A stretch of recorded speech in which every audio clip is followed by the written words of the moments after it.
Hi, I'm Stacey Berk. I teach oboe here at the University of Wisconsin in Stevens Point, and I'm happy to give some pointers about this lovely etude in G major in the Hite that is being performed for the WSMA All-State auditions.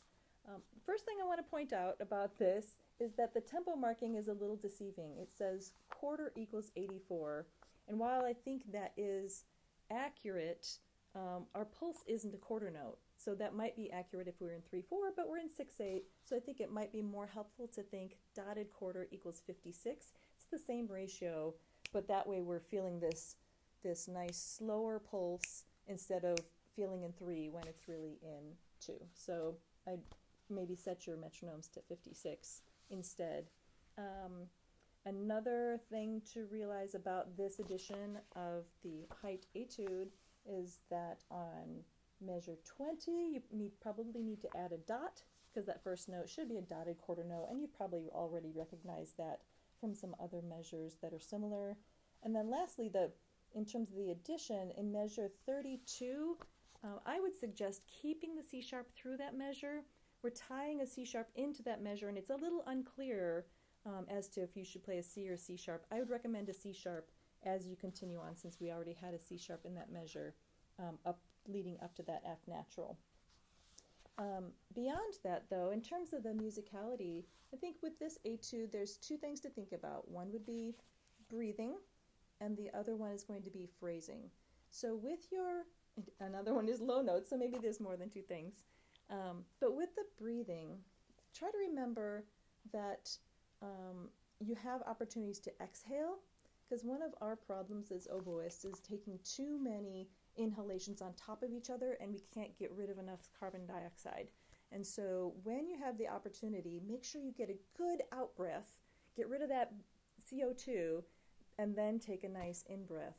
For most of our breaths in here, we have plenty of time to do that. So they can measure 4, we have a whole dotted quarter rest, plus an eighth note in the next, eighth rest in the next measure, plenty of time to breathe. It becomes harder when we have shorter breaths. So if you don't have enough time, like say in measure 32, there's not really any rest in there, but a breath is suggested. So if you don't have time to exhale the carbon dioxide and get a good breath in, I would just try exhaling without inhaling, and see if you can just get rid of some of the CO2, play the end of the phrase, and then you can get a good in-breath for the next phrase. It feels a little funny if you haven't tried that before, but it's a nice way to stay a little bit more relaxed and not feel like you're stacking your breaths on top of each other. And the other thing is phrasing.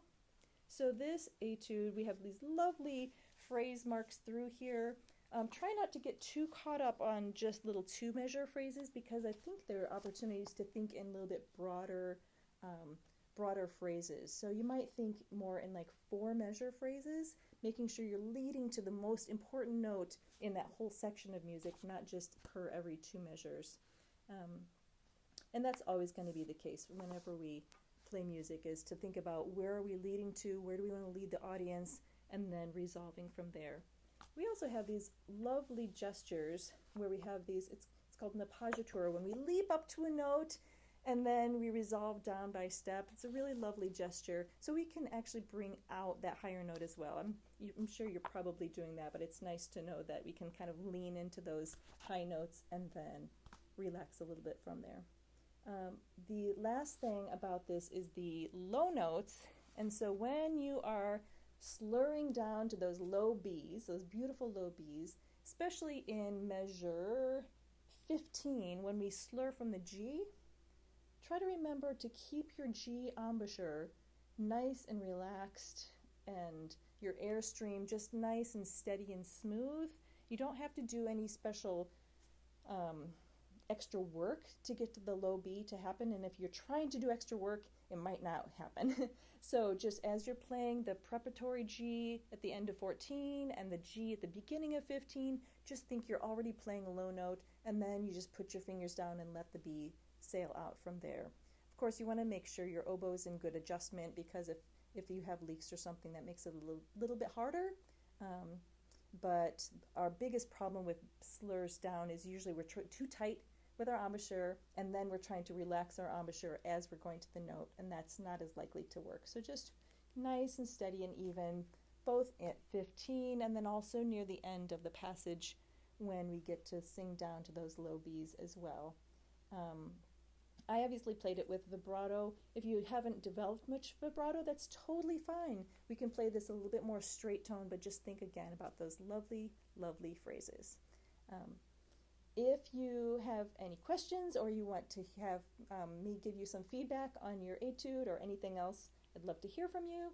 Feel free to email me at sberk@uwsp.edu, and I'd love to set up a lesson or a time to meet with you either in person or on Zoom. Thanks.